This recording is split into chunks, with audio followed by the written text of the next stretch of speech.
the Little Bighorn National Monument. You can see this wonderful, beautiful tribute to the fallen native warriors. And I'm standing right now in a circle, so you're hearing some echo, which comes from around the whole entire site, which is really awesome. The design on this was great. I'm going to just take you around to show you everything. Now this here is 100% fully ADA accessible, so you can bring your wheelchair. There's nice little paths that come up. Heather says hi. And you can come take a look at all this for yourself. Learn some of the history behind it.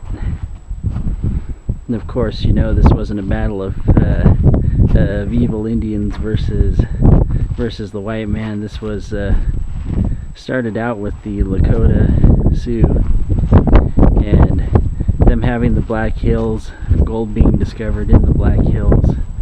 So of course, you know, it's obvious a story that gets told time and time again through history. It's pretty much greed, breaking treaties, pushing them back, and finally it's in conflict where nobody wins.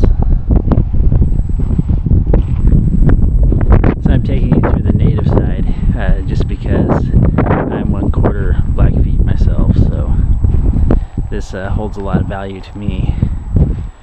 And also we have the 7th Cavalry up above. Heather says hi again.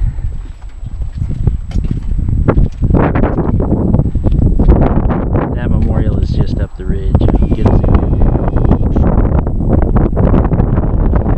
It's about as good as I can get it here. There are lots of visitors. This is late September and there's still plenty of visitors and plenty of tour buses that come through. This is right near the Crow Agency.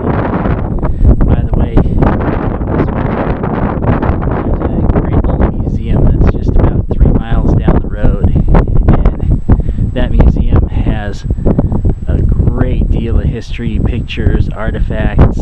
Unfortunately, you cannot actually take video or pictures while you're in there, so I didn't take a picture or videos at the museum. But if you come down here, entry fee is $7.50 for that, and that is totally 100% awesome. Now, one of the few things that they have added recently is, if you come over here and take a look, we got some of the markers for the braves that actually fought the bill. Because as you well know, they've always had the grave markers for the 7th Cavalry, whether they were unknown soldiers or known soldiers. Anyway, I'm going to cut this short here and just come out here. It's really awesome. Bring your coat though, because it's going to be a little windy.